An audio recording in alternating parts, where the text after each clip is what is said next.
बहुत सारी कहानियाँ हैं इस जगह के बारे में। सबसे बड़ी कहानी तो ये है कि यहाँ जिन रहते हैं जो रात को इबादत करते हैं।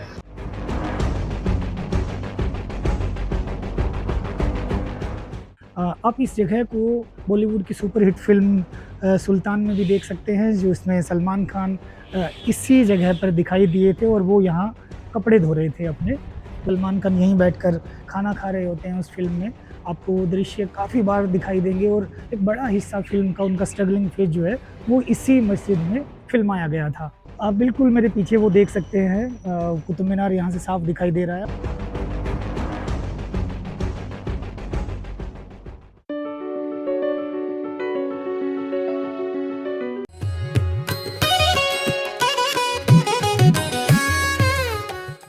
नमस्कार दोस्तों, मैं doctor Pradeep Kumar 5 Plus of travel के आज के इस व्लॉग में आपको रूबरू करवाऊँगा एक ऐसी जगह है जो यहाँ के स्थानीय लोगों के हिसाब से बहुत हॉन्टेड है, बहुत डरावनी है और साथ ही दूर-दराज से लोग अगर आते हैं तो वो जमाली कमाली की दरगाह को देखने आते हैं, उसकी बनावट को देखने आते हैं। बहुत सारी कहानियाँ हैं इस जगह के बारे में। सबसे बड़ी कहानी तो ये है कि यहाँ जिन रहते हैं जो रात को इबादत करते हैं। चलिए देखते हैं कि क्या है इस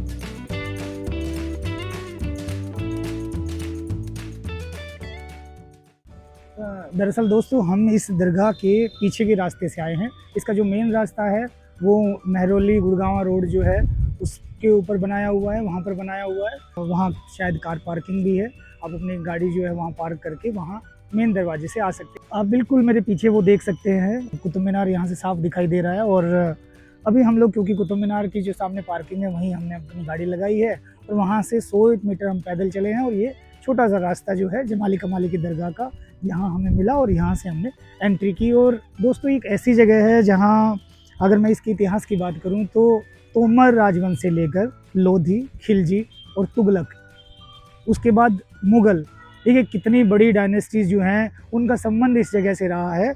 और क्या संबंध है, क्या रिलेशन है, ये मैं आपको आगे बताऊँगा। तो चलिए।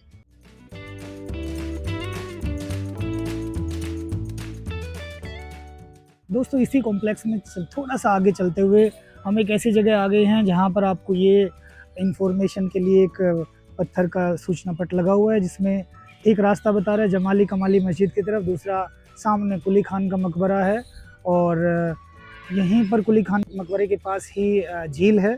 और थोड़ा सा और आगे जब जाएंगे जंगल से होते हुए तो वहाँ आपको मिलेगी राजों की बावड़ी।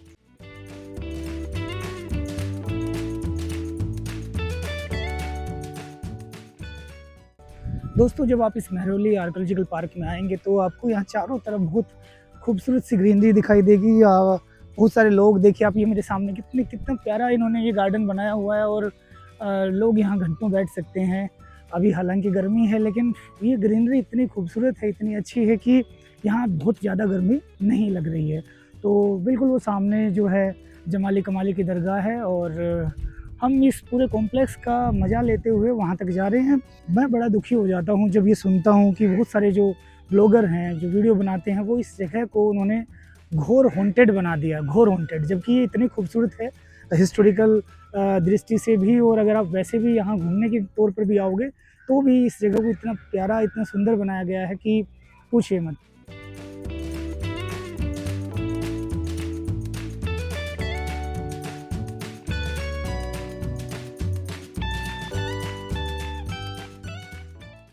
दोस्तों इसी कॉम्प्लेक्स में 200-300 मीटर थोड़ा सा आगे हम लोग चले कि आपको ये दिखाई देगी जमाली कमाली की दरगाह। चलिए एक बार देखते हैं कि कैसा इसका सेटअप है, कैसा इसकी बनावट है और किस तरह इसका स्ट्रक्चर जो है बनाया गया और क्यों इसे हॉन्टेड प्लेस कहा जाता है।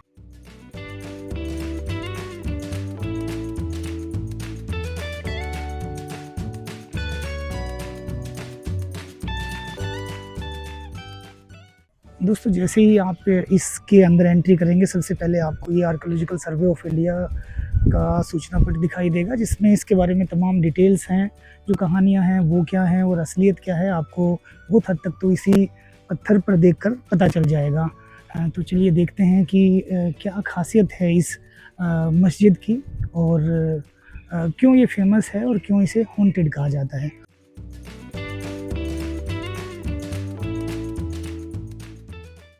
आज मैं जिस जगह विराजमान हूँ ये जगह है जमाली कमाली की मस्जिद। और बहुत सारी कहानियाँ इस मस्जिद के बारे में लोगों में फ़ेमस है। यहाँ के जो लोकल लोग हैं या जो स्थानीय लोग यहाँ आसपास रहते हैं, बहुत सारी कहानियाँ उन्होंने इस जगह से संबंधित बना दी हैं। या कहते हैं ना, कहानियाँ अगर मान लो मैंने कुछ बोल दिया तो मुझसे शुरू होकर पता नहीं कहाँ कहाँ तक वो पहुँच जाएगी। ऐसी ही बहुत सारी हॉन्टेड कहानियाँ इस खूबसूरत सी जगह के बारे में लोगों ने फैला रखी हैं। और एक्चुअली मैं ये इसलिए कह रहा हूँ क्योंकि मैं आज दूसरी बार यहाँ आया हूँ और पहली बार में मुझे ये जगह बहुत खूबसूरत लगी थी और आज भी ये जगह उतनी ही खूबसूरत है। शायद अब तो इसका रख-रखाव और बहुत अच्छे तरीके से कर दिया गया है। काफ़ी अच्छे तरीके से आर्कियोलॉजिकल सर्वे ऑफ इंडिया जो है इसका रख-रखाव कर रहा है। हालाँकि यहाँ लोग बहुत कम आते हैं। आप इधर देखेंगे तो इक्का-दुक्का ही लोग हैं जो यहाँ आते हैं।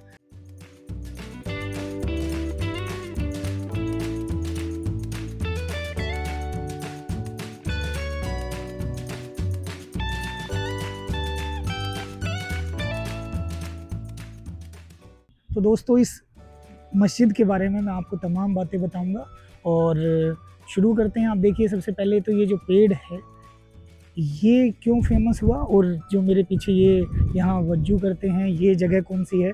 पहले एक्चुअली पहले जो मस्जिद होती हैं या बनाई जाती थी तो ये पानी एकत्रित होता था और यहाँ पर हाथ-पैर धोकर उसके बाद अंदर इबादत के लिए जाते थे। तो ये वो जगह बनाई गई है। आप इस जगह को बॉलीवुड की सुपरहिट फ़िल्म सुल्तान में भी देख सकते हैं, जो इसमें सलमान खान इसी जगह पर दिखाई दिए थे और वो यहाँ कपड़े धो रहे थे अपने। तो ये उस जगह, ये उस दृश्य के कारण भी बहुत पॉपुलर रही है ये जगह। यहाँ उन्होंने अपना पूरी फ़िल्म में अखाड़ा बनाया हुआ था, क्योंकि उस फ़िल्म में अगर आप देखेंगे तो सलमान खान का वो जो स्ट्रगलिंग फ़ेज़ था, जहाँ वो स्ट्रगल कर रहे थे, तो वो बहुत सारे दृश्य जो है, बहुत सारे सीन जो है, वो यहाँ शूट किए गए थे।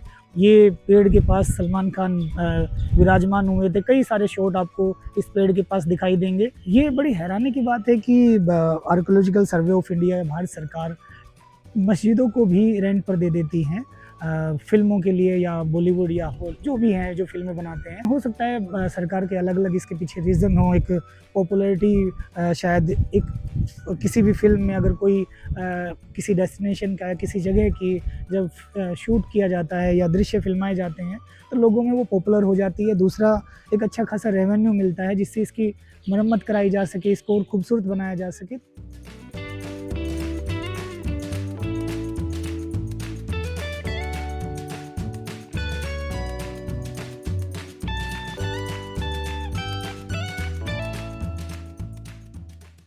तो दोस्तों, अभी हम हैं इस मस्जिद के अंदर। आप देख सकते हैं यहीं पर दोबारा मैं फिर आ रहा हूँ कि सुल्तान फ़िल्म की शूटिंग, जो सलमान खान यहीं बैठकर खाना खा रहे होते हैं उस फ़िल्म में, आपको वो दृश्य काफ़ी बार दिखाई देंगे। और एक बड़ा हिस्सा फ़िल्म का, उनका स्ट्रगलिंग फ़ेज़ जो है, वो इसी मस्जिद में फ़िल्माया गया था।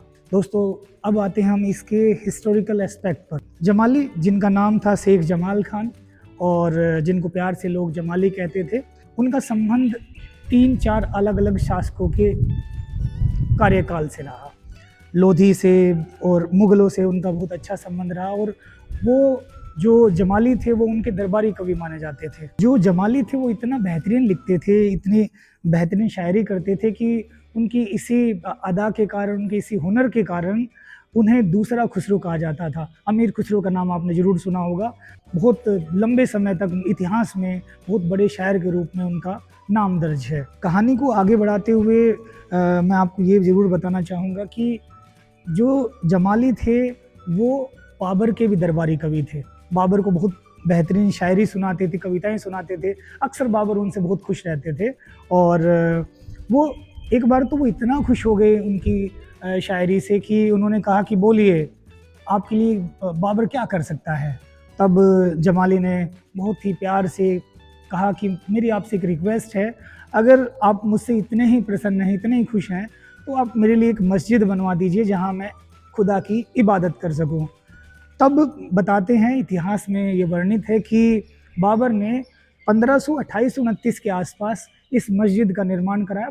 इतिहास में वर्णित है कि 1535-36, जब तक कि जमाली की मृत्यु नहीं हो गई, तब तक वो यहीं रहते थे और यहीं खुदा की इबादत करते थे। और ये मस्जिद उस ज़माने में उस दौर की सबसे बेहतरीन कृतियों में से एक मानी जाती है। कहते हैं कि मुग़लों की बहुत शुरुआती स्ट्रक्चर है, बहुत शुरुआती इमारत है। अब बात करते हैं कमाली कौन थे। जमाली तो ठीक है कि वो दरबारी कवि थे, लेकिन कमाली कौन थे? दोस्तों, कमाली के बारे में हिस्ट्री में बहुत ज़्यादा पढ़ने को नहीं मिलता। हमने काफ़ी रिसर्च की तो अलग अलग तरह की इंडियन एक्सप्रेस का एक आर्टिकल है, उन्होंने एक डॉक्यूमेंट्री भी बनाई हुई है इंडियन एक्सप्रेस ने। उन्होंने बताया कि जो कमाली थे वो जमाली के प्रेमी थे, लवर थे, उस समय शायद गे थे वो। और इसके बारे में हमें प्रमाण ज़्यादा नहीं मिलते, लेकिन बहुत सारी कहानियाँ यहाँ के स्थानीय लोग भी बताते हैं कि वो एक दूसरे को बेहद प्रेम करते थे, बहुत चाहते थे। और खिलजी और तुगलकों के समय में ये गे की कहीं कहीं ये बहुत सारी चीज़ें देखने को मिलती है। तो वो इतना शिद्दत से एक दूसरे को प्रेम करते थे कि हमेशा साथ रहना, साथ खाना, साथ बैठना। उनके दोस्ताना और उनके इतने मधुर संबंधों के कारण ही इस जगह का नाम पड़ा जमाली कमाली की दरगाह। अगर आप यहाँ देखेंगे तो छोटा सा दरवाज़ा है जहाँ पर जमाली और कमाली की जो दोनों की कब्रें भी बनाई गई है। इधर ये मस्जिद का हिस्सा हो गया और वो दूसरा जो हिस्सा है जहाँ उनकी कब्र है वहाँ बनाई गई है। तो अभी मैं आपको वहाँ भी ले चलूँगा, लेकिन उससे पहले आप देखिए इनका स्ट्रक्चर देखिए। आप यहाँ देखेंगे तो जो कुरान की आयतें जो होती हैं वो आपको अधिकतर मस्जिदों में और इनके पुराने मोनूमेंट्स में मिलेंगी। अब ये पूरा का पूरा जो बनावट है, इसका ज्योमेट्रिक डिज़ाइन, अधिकतर आप ये वाला जो सिस्टम देख रहे हैं ये आपको मुग़लों की बहुत सारी इमारतों में बाद में भी देखने को मिलेगा। दोस्तों, जब आप इस मस्जिद को देखेंगे तो कहते हैं इस मस्जिद की नक्काशी के कारण, इसकी बनावट के कारण इसे ज्वेल बॉक्स ऑफ दिल्ली कहा जाता था। क्योंकि आप अंदर बाहर कई बार आप देखेंगे तो आपको ऐसे ऐसे डिज़ाइंस यहाँ बने हुए दिखाई देंगे, इतनी ज़बरदस्त नक्काशी आपको दिखाई देगी कि आप हैरान हो जाएंगे। जमाली कमाली की इस मस्जिद को मुग़लों की सबसे पहली कृतियों में से एक माना जाता है। ये सबसे पहले जो स्ट्रक्चर बनाए उन्होंने उनमें से इसे एक माना जाता है। इसे कहते भी हैं कि मुग़लों की जो संरचनाओं की जननी है।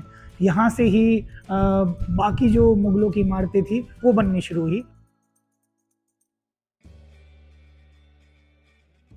दोस्तों, इस जगह पर तकरीबन मुझे आधा घंटे से भी ज़्यादा हो गया है। यहाँ दिन में तो कम से कम कोई भूत-वूत का, जिन्नात का कोई सवाल ही नहीं पैदा होता। और आप सोचिए इतनी खूबसूरत सी जगह को लोगों ने हॉन्टेड बना रखा है।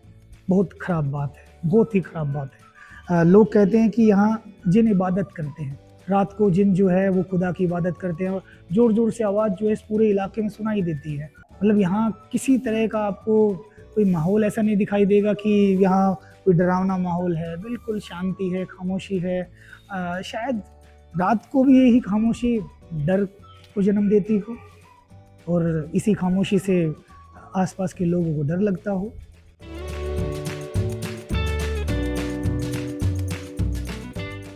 एक्चुअली दोस्तों, ये मैं पिछली बार आया था तो ये गेट बंद था। आज किस्मत अच्छी है कि ये गेट खुला हुआ है, तो मैं आपको लेके चलता हूँ। ये वो जगह है जहाँ जमाली कमाली की कब्रें हैं। ठीक है, ये आपको यहाँ बहुत सारी कब्रें दिखाई देंगी। ये शायद उनके साथियों की है जो उनके साथ रहते होंगे।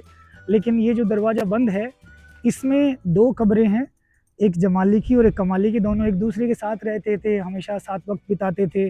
उनके प्रेम के कारण, उनकी बेइंतहा मोहब्बत के कारण उनकी मृत्यु के बाद दोनों को एक ही जगह दफनाया गया, एक ही जगह उनकी कब्र बनाई गई। तो ये वही जगह है जहाँ उनकी कब्र आपको दिखाई देगी। बहुत ही खूबसूरत सी जगह है दोस्तों ये। आपको और भी इसके अलावा आप ये देखिए, बहुत सारी कब्र जो हैं ये आपको इस पूरे कॉम्प्लेक्स में दिखाई देगी।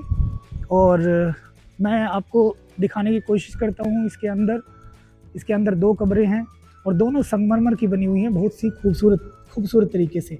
ये देखिए, यहाँ आपको 2 कब्रें दिखाई देंगी, दोनों साथ साथ में बनी हुई हैं। एक जमाली की है और एक कमाली की है।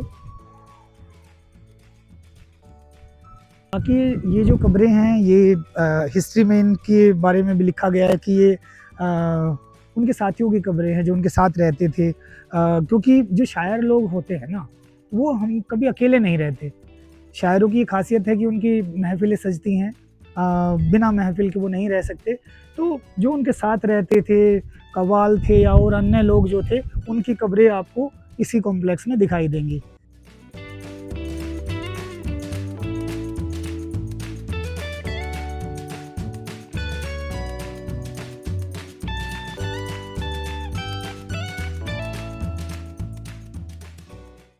दोस्तों यहाँ मुझे तकरीबन 1 घंटा हो गया है और इस 1 घंटे में मुझे ये जगह इतनी शांत, इतनी खूबसूरत लगी कि मैं बयान नहीं कर सकता। लेकिन लोगों ने, आसपास के जो यहाँ के स्थानीय लोग हैं, उन्होंने ऐसी हाइप बना रखी है कि ये बहुत ज़्यादा डरावनी जगह है। और आई थिंक उसका रिज़ल्ट ये है कि यहाँ मेरे अलावा पिछले 1 घंटे में मुझे यहाँ सिर्फ 4 या 5 लोग दिखाई दिए, जो कि इस बेहद खूबसूरत जगह के लिए एक बड़ा ड्रॉबैक है। इसके बिल्कुल 300-400 मीटर दूर ही कुतुब मीनार है। वहाँ वो दिल्ली का एक ऐसा खूबसूरत स्पॉट है जहाँ एक साल में दिल्ली के किसी भी टूरिस्ट प्लेस पे सबसे ज़्यादा लोग आते हैं। और उसके 300-400 मीटर दूर बना हुआ, लगभग 1 किलोमीटर कह सकते हैं, बनी हुई ये खूबसूरत जगह, ये टूरिस्ट को या यहाँ आने वाले लोगों के लिए तरस रही है। ये इतनी खूबसूरत जगह आर्कियोलॉजिकल सर्वे ऑफ इंडिया जो है इनको मेंटेन करता है और ये टूरिस्ट के लिए तरस रही है। यहाँ लोग नहीं आ रहे हैं उसकी, और दिन है अभी मुश्किल से 11 बजे होंगे, और दिन के 11 बजे भी अगर यहाँ लोग नहीं आ रहे हैं तो आई थिंक ये हम सब के लिए एक बड़ा ड्रॉबैक है। आप इस बारे में क्या कहते हैं, आप क्या समझते हैं, मुझे कमेंट में ज़रूर बताइए। तो दोस्तों आज के इस व्लॉग में फ़िलहाल इतना ही। ऐसी ही दिलचस्प कहानियों के साथ फिर मिलते हैं किसी नए सफ़र पर, किसी नए डेस्टिनेशन पर। तब तक के लिए खुश रहिए, रचनात्मक बने रहिए। नमस्कार। Like, share, subscribe and click on the bell icon to never miss an update from 5 Colors of Travel.